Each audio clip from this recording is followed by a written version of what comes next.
Okay, when we write this paper, it's like writing any other paper, but essentially I'll go over some tricks to do it. Most of you, I'm sure, will be fine either way.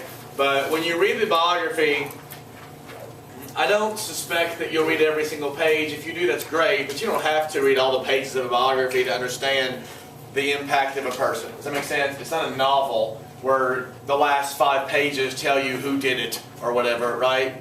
If you're reading about President Reagan, you're like, what? And he was president. I didn't see that one coming, right? The biographies are written differently. So the difference between reading something well and reading all of it are two vastly different things. You can read a whole book and not know jack, or you can read 50% of it and basically get the whole book. When I read what you write, I'm going to have a pretty good indication of how well you know what you're talking about, right? I'm less concerned with how much you've read and more concerned with how well you read. Do you see the difference? I prefer you read the whole things, but I'm under no indication, right? I mean, or illusion, right? I went through undergraduate school and I've gone through graduate school twice. I know that when you're assigned books, you don't always read every page. Sometimes you do. I was a geek in graduate school and I asked for extra reading because I always wanted to read more stuff. So from that perspective, that's fine. But I don't know that you'll do that. But here's what you're going to do, right? In your intro, what are a couple things I want to know in your intro?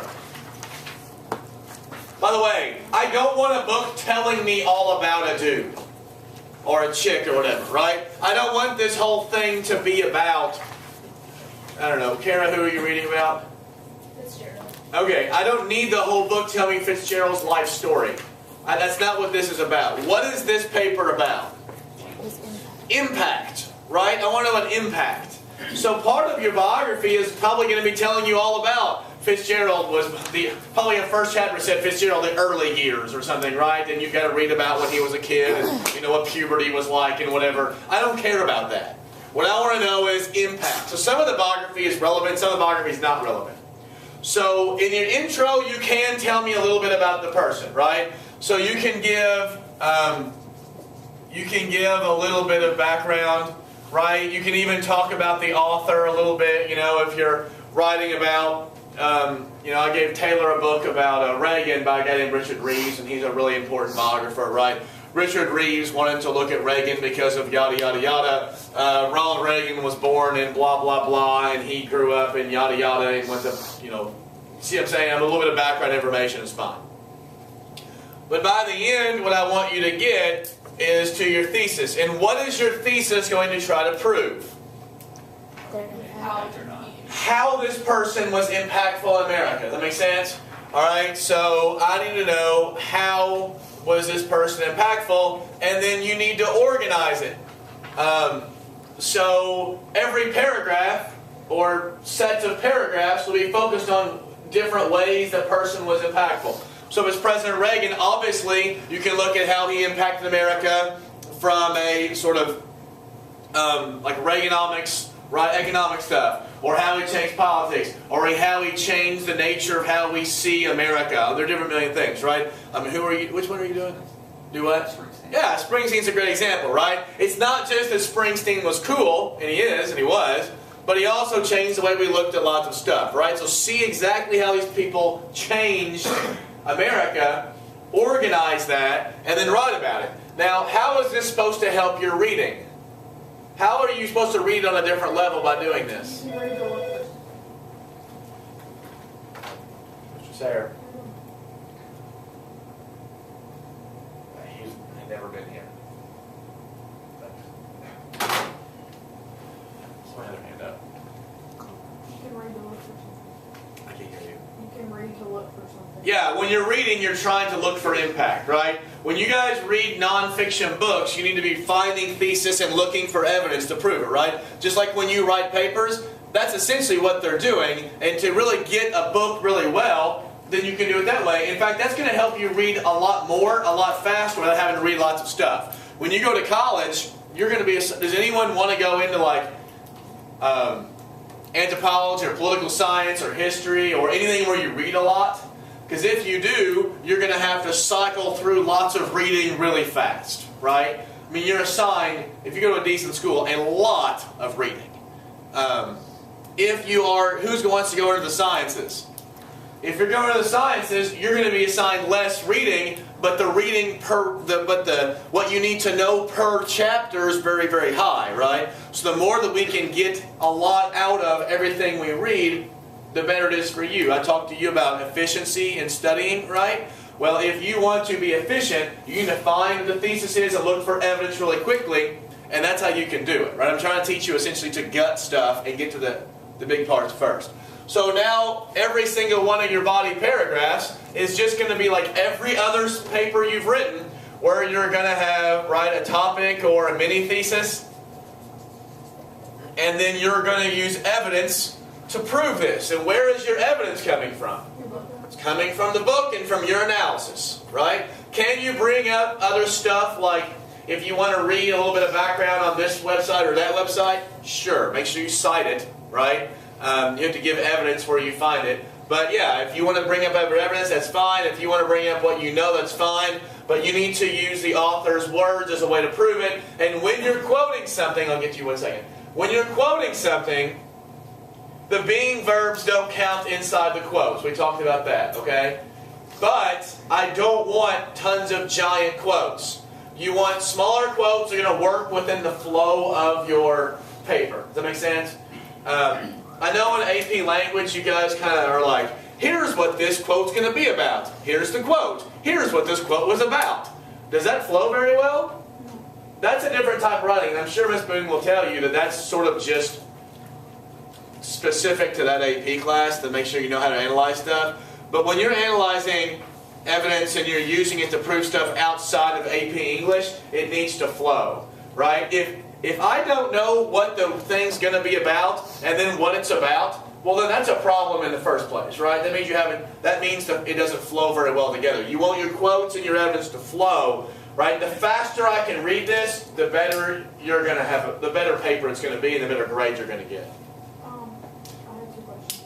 I'm I'm reading just my going to answer book. one of them. I'm reading my book on a Kindle, and it doesn't give me book pages. Okay. So how do you want me to cite this? Well, so long as you're only citing the book that you're using, then that's okay. If you're going to start citing other things, then that gets a little more complicated. Does that make sense? So if you're citing other things, you really have to make sure that you give page numbers and stuff. If you're only looking at one book, you don't have to be. In most professors, if you're just like, this is essentially what this is called, is a scholarly review. And actually, professors do this all the time. Like they write these, like they'll read a book and write a review in a scholarly journal. That's what you're doing. You're analyzing the thesis, right? And most professors, if you're analyzing the thesis of a book, you don't have to do a lot of citing because it's only the one thing you're looking at. It's assumed that this is what you're quoting. But if you bring up other stuff, then that becomes more complicated. You are going to have to do it. And I would also caution that when you are reading on a Kindle and something in the future, that probably will be an issue. So consider that. What's your second question? Like I'm doing FDR, and if I use stuff in class, like do you want me to cite that we talked about in class? No, I mean that's common knowledge stuff. Yeah, I mean FDR is in a wheelchair. FDR, the CCC, right? That's stuff that's fine. You don't have to do that. Yeah.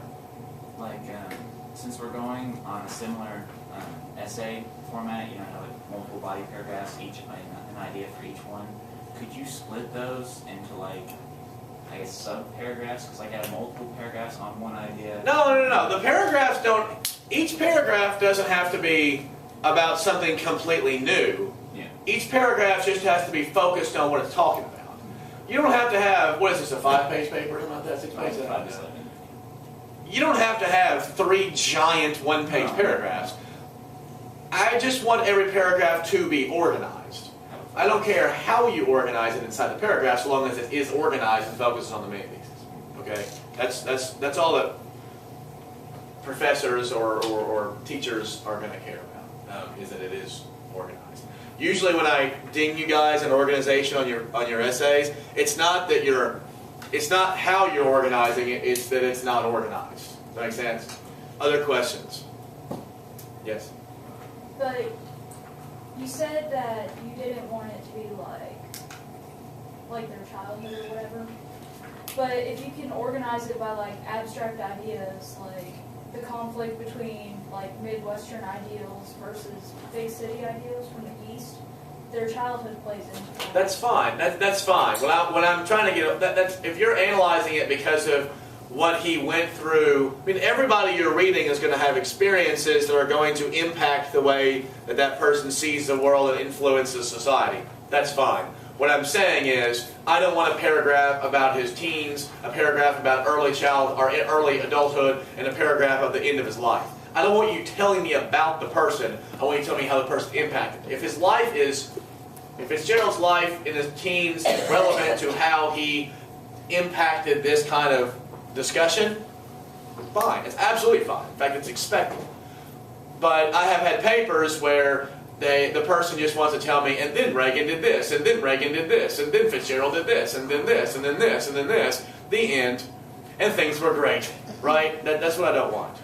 You're welcome. I mean, you have to use their life. I mean, part of this is so you guys can experience how the lives of these people impact and how what you're going through now can still be impactful, right? I want, hopefully on some level, you guys are drawing some comparisons between what this person's going through and what you're going through, or how you can see how this person is just like anyone else, and you can do, you know what I'm saying? I mean, usually when there's a biography, unless you're reading about Hitler or something, you know, there's a little bit of connection that you make to the person that you're reading about, and that's good.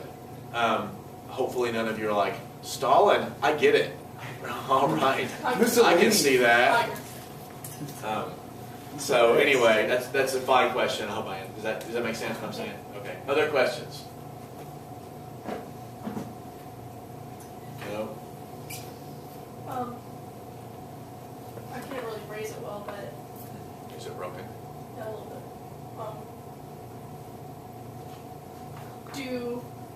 Or analysis. How much analysis would you want to see in this paper compared to evidence-wise? Well, I'm not checking off evidence. I just want it to flow really well, right? I guess when it comes to in the 1980s, there was a bunch of Supreme Court questions about pornography, and the question is, what was pornography and what isn't pornography? And one of the Supreme Court justices says, I can't tell you what it is, but I know it when I see it, right? I can't tell you how much evidence to put in yours versus analysis, but I know it's good when I see good writing, and I know it's bad when I see bad writing. Okay? Okay. So there you go. My wife thinks that the swimsuit edition of Sports Illustrated is pornography, and I would object to that. Other questions? I mean, Sports Illustrated is not going to put up porn, right? Yeah.